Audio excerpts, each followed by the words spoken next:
This is Passepartout, People and Places, brought to you by Jules Verne, taking you around the world, sharing memories and introducing you to the people at the heart of everything we do. I'm Abby, and in this series I'll be delving into past adventures, inside stories, future journeys, inspiring you to discover the wonders of the world.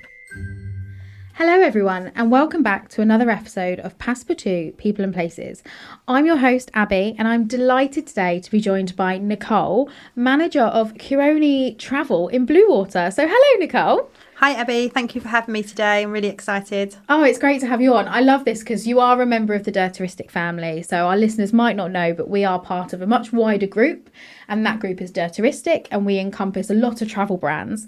The one that we work the most closely with is Kuoni Travel, and that is yourself. So this is a really exciting podcast for me. We absolutely love Jules Verne over at Kuoni at Bluewater. You know, the passion my team and myself have for the brand is just outstanding, and all our customers have amazing experiences and come back and book again. We have an amazing repeat clientele just because you are absolutely amazing at what you do. So exciting. I'll take that. It's really good to see, actually. So when we have conversations, we meet up regularly because outside of the podcast we're also friends as well as colleagues, so we do see each other quite often. And I say to you, what's booking, what are customers talking about, what's trending, all of this stuff. And you really do have a range of experience within your team, but also within yourself as well, don't you? You know a lot about travel. So tell me a little bit about your relationship with travel. So it was always in my blood. Mum and Dad actually met abroad. It was quite of a love story. So, so my mum worked for a company called Intersun. So for everyone listening back in the day would probably recognise the company Intersun. So she went out to Romania to actually launch the ski programme for Intersun over there. And my dad was actually a ski rep. So he was assigned to look after my mum while she was there to learn about destination and the product to come home and launch it. And they actually fell in love. So lovely little love story. Mum and Dad then got married in Romania in the ski resort of Piana Brasov with all the snow. So I have a passion for ski, so I do believe that came through from them as well. And so from the moment I was born, from the age of 3 months, I actually asked my mum this morning how old was I when I first got on a plane, and she liked to remind me it was 3 months old that we then travelled over to Romania to meet my family. So yes, I do believe it was in my blood from being born. Yeah, I think yes, travel is definitely within your blood. What a beautiful love story as well, and something that you can carry on to this day, like the fact that your parents work in travel and now you work in travel. So the first time you ever travelled, you were 3 months old. I'm presuming you don't remember that. No, my memory's not that good. So if I say to you, what is your first memory of travel? What is that? If you close your eyes and think about it, what are you seeing and what can you remember? So my first time that I would say I would really remember was probably from the age of 6. So my mum is a very eccentric traveller.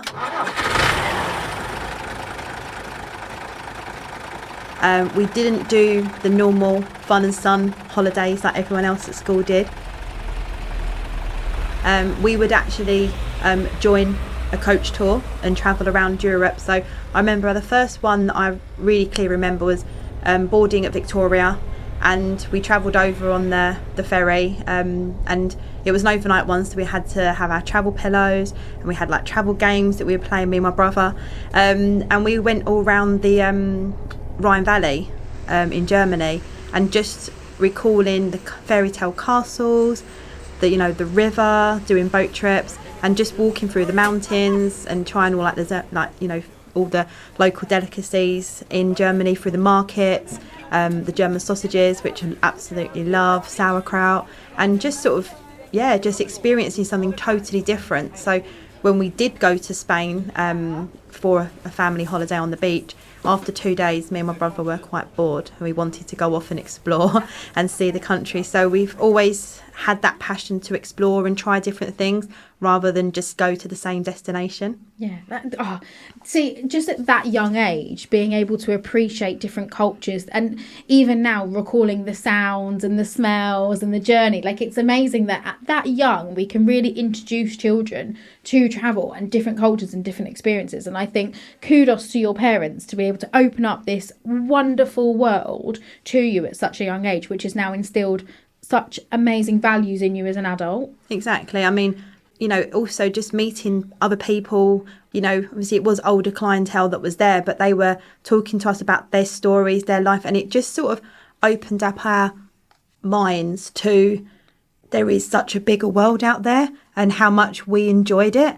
And we still do. Like, we just love exploring and talking to people.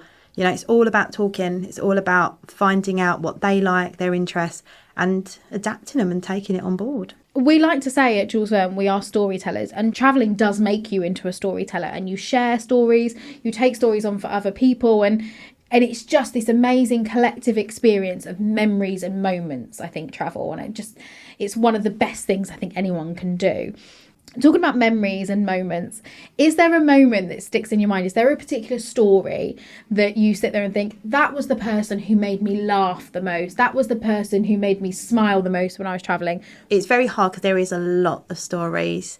And I would say every trip I've ever done, there's always something memorable to tell about it. But I would probably say my most unforgettable experience, and one that still makes me laugh to this day. So when I travelled to Peru, as you know, you never expect it to happen to you, but we were there and our bags wasn't. So we headed into Lima, went to the local shop, and the Peruvians are absolutely amazing people. However, they're very small people, and I am 5'6". So going around the shop trying to find some trousers and some ponchos was an experience in itself. And the poor little lady, she was like, oh, what about this one? What about this one? So in the end, I managed to find a pair of trousers, which managed to come as far as my ankles. Wow. Cropped trousers. Cropped trousers. I'm sure they were all the style and all the range at that point. And, you know, as Peru's famous for, a lovely poncho. So had the night there. The next day we were flying to the Amazon. So travelling to the Amazon jungle with, you know, not many items that you had already packed for the Amazon jungle as well, and having to deal with it was just, let's just get on the plane and go. So when we arrived, the first thing we did was a canopy walk through, you know, the Amazon, which was absolutely stunning, up on the canopy of the trees.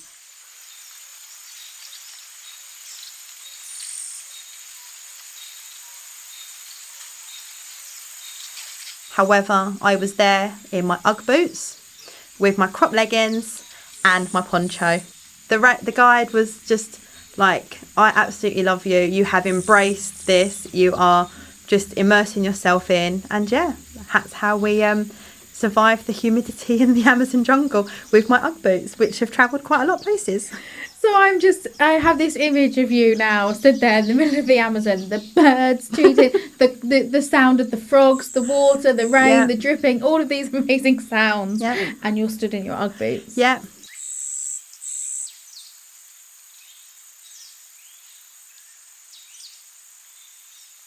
And everyone else is in lovely, you know, hiking boots, you know, with the full kit ready for the Amazon jungle, which I did have.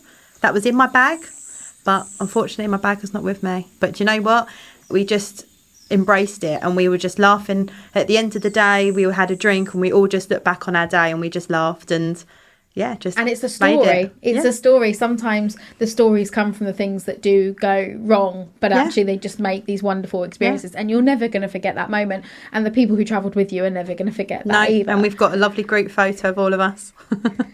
I love that. So this leads on quite well, actually, to my next question about bags and packing. So Is there an item for you that you always take with you when you're on holiday? So for me, it is my camera phone. I've said this before. I'm sure people are like, oh, Abby, put your phone down. But I always have to take pictures. I always have to take videos. It's not about speaking to people at home. It's quite literally having this sort of amazing memories ready to look at as soon as I get back on the coach, really. So is there something for you that you think, or you say to your clients, you know, you're going to book this fantastic holiday, you're going on this amazing trip, but this is the one thing that I think you should pack in your suitcase? Yeah, so, I mean, for me, I would probably say I'm more of like a mum style traveller. Okay. I like to look after everyone. I like to make sure that everyone's got everything. So for me, it is always that you need to pack your medical bag. Now, in there, you know, it just has to have the essentials because you just never know what's going to happen. No. So for you, it is that medical bag. It's having the, you know, the anti-bite, having the creams, having the plasters, because we do a lot of walking, a lot of exploring. The medical bag is always with you. And I would say this year, I've never really ever experienced blisters to the degree that I did this year. But when I did a hike in Yorkshire recently, I had some really big blisters, and I actually found blister plasters, which I'd never in my whole entire life sort of knew existed until someone told me. And you know what? It was a game changer. Best thing since sliced bread. Yeah, because we actually managed to do the hike without hurting. And recently my other half, he did the Jurassic Coast. He hiked for 24 hours and I supplied him with 6 packets of blister plasters and he used every single one. That's amazing. That's amazing.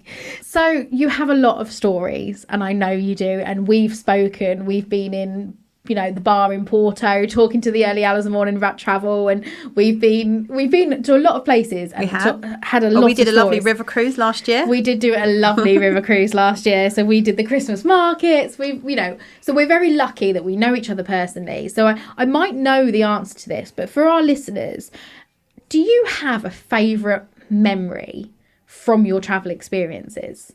The most memorable moment for me was out in Kenya in the Masai Mara, just finishing dinner when we were just, you know, sitting around the boma, the fire's roaring, we've just had a beautiful meal, we've done, you know, sundowners, and we're walking back to our, you know, luxury canvas tent, and as we're just sitting on the deck, all you can hear, you know, beneath you in the Mara River is the hippos, and just, you know, the stars, you know, the sky is just open with beautiful stars, and you're sitting there and doing stargazing and just learning, and then waking up that morning and you can see outside your tent the little hippo prints, and you're just like, they were that close when we was asleep.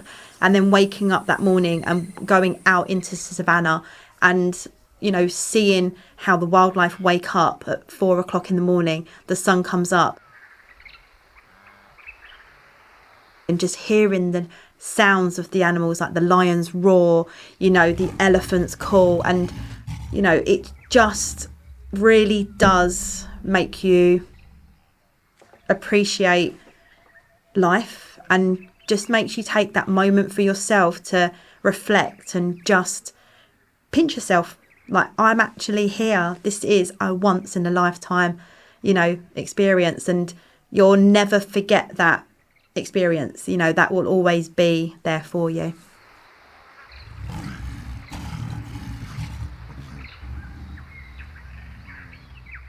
So do your customers come back and share their stories with you? Yeah. And so, for instance, we had a customer just recently come back from their honeymoon in the Maldives, and, you know, they were showing us the pictures of the whale sharks that they were snorkeling with, the manta rays, and just generally just their, you know, no news, no shoes, you know, honeymoon, and they were just amazed by the destination. They've never been before. The sea rolling in, exactly. The coconuts, that little pop of champagne because you're celebrating. Seychelles, Indian Ocean in general is just unreal.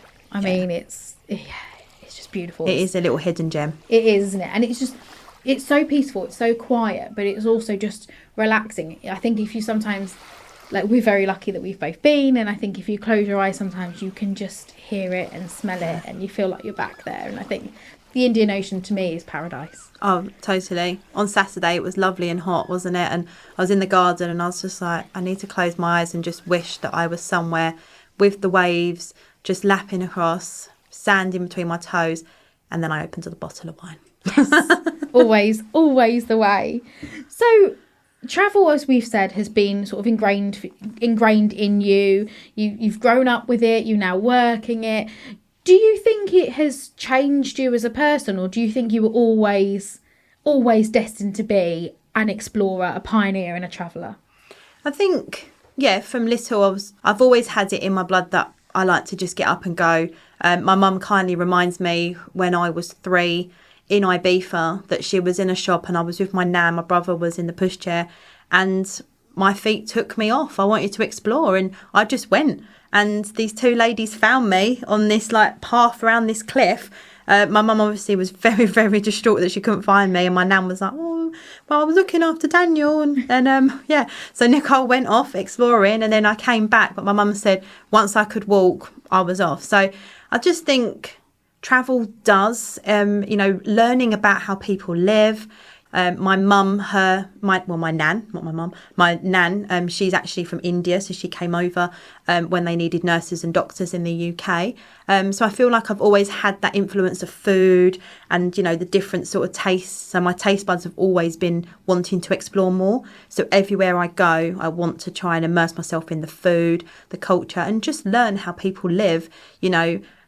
Just gives me that reason to want to learn more about people in general, about the way they live, the way that they eat, and just do like local cooking classes and stuff like that. I love a cooking class. Yeah, I think all of our listeners know I'm a huge fan of food anywhere around the world. And, we've been very lucky. We travelled to Porto together. We did, and we tried some very interesting and amazing food, and we did some port tasting and all of this stuff. So, I know that it's also ingrained in you, but I love a cooking class. It's absolutely amazing. I love a cooking class.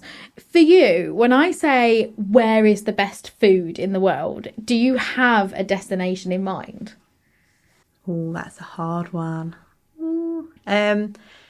So I'd probably say Italy.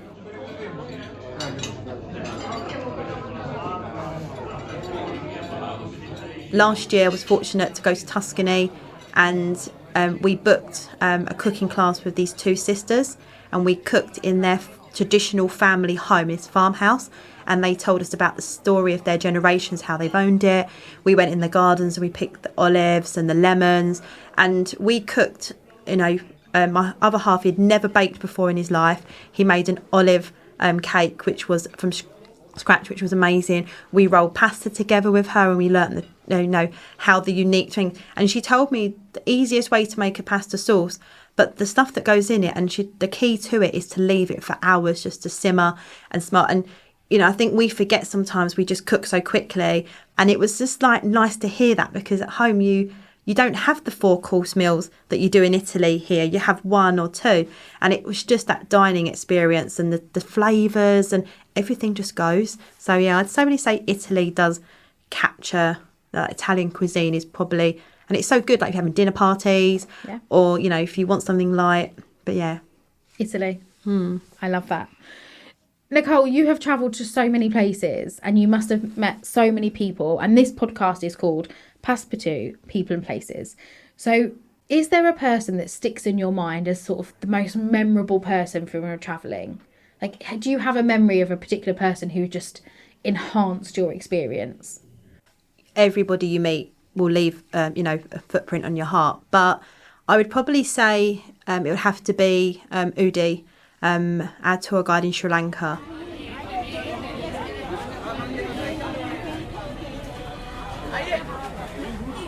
He was just the most approachable, loveliest guy. He had the passion he had for his country, and he just wanted us to have the most unforgettable experience. Every time he spoke to us, he always was smiling. He wanted to share about his life, his upbringing. He highlighted how he got into being a tour guide and why he loves to do it so much.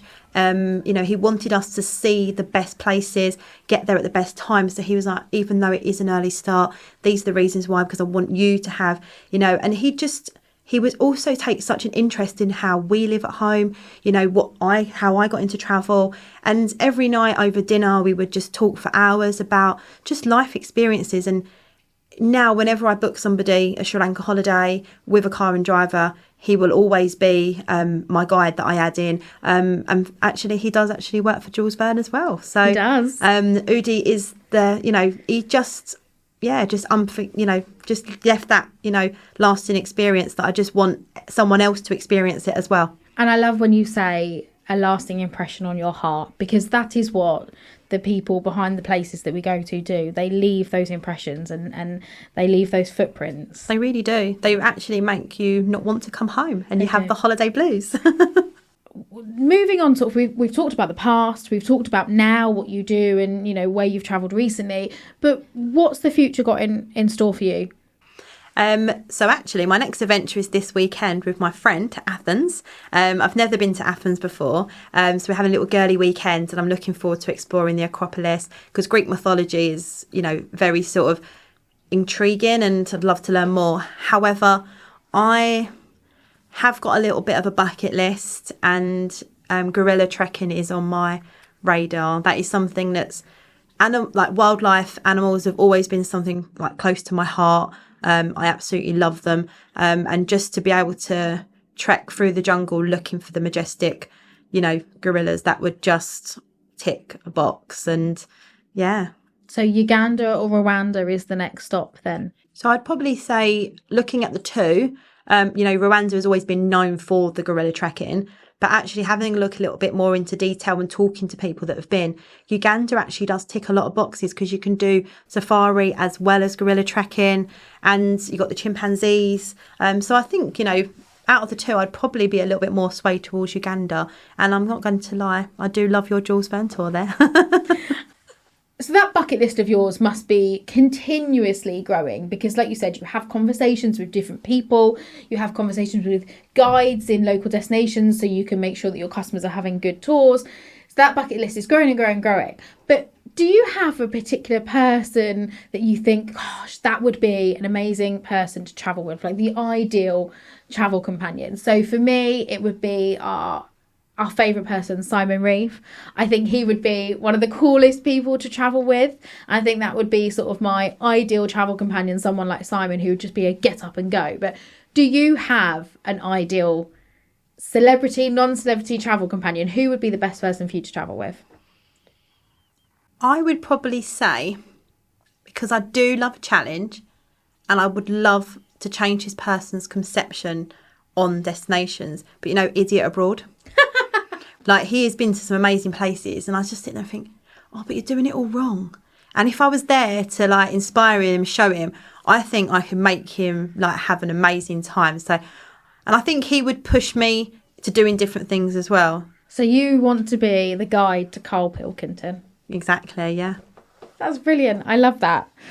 So lastly, I've really enjoyed this conversation, and I always love talking to you, and I always love coming to Bluewater, and I love meeting our joint customers. I love coming in and hearing their stories and seeing their pictures as well. So I have really enjoyed this podcast, but I have to ask you, because I ask everybody who appears, the one question that I really want to know is, out of all of the places you've travelled, Nicole, where in the world has captured your heart the most, and why that place?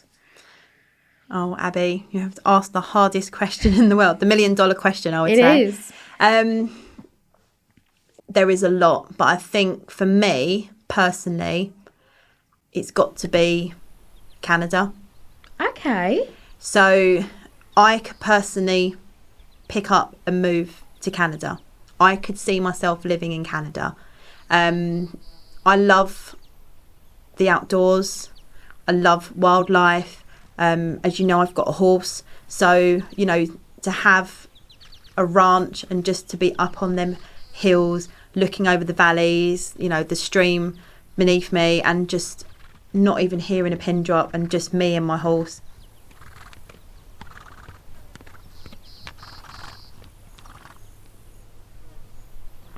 And in the winter, ski. Canada, I think, would be the place. I mean, when I've travelled there, it's just something special about it. It's the people are lovely. but it is just the outdoors. It just captures my heart, the sense of space. There's just something for everybody there. And yeah, I'd say Canada, yeah. Oh, that's amazing. I want to go. You should come, yeah. Nicole, thank you so much for joining us today, and I really appreciate you spending the time talking to me about your just amazing lifetime of travel. And I can't wait to hear all the future travels that you go on as well. Oh, thank you, Abby. It's been a really, really fun time. I've really enjoyed it, and looking forward to the future. Thank you. Thank you. We hope you've enjoyed the latest episode of Passepartout, People and Places. Look out for our next episode, where we'll be talking to more guests about the people and places that have inspired them the most. We'd love to hear your feedback, so please do get in touch. Thanks for listening.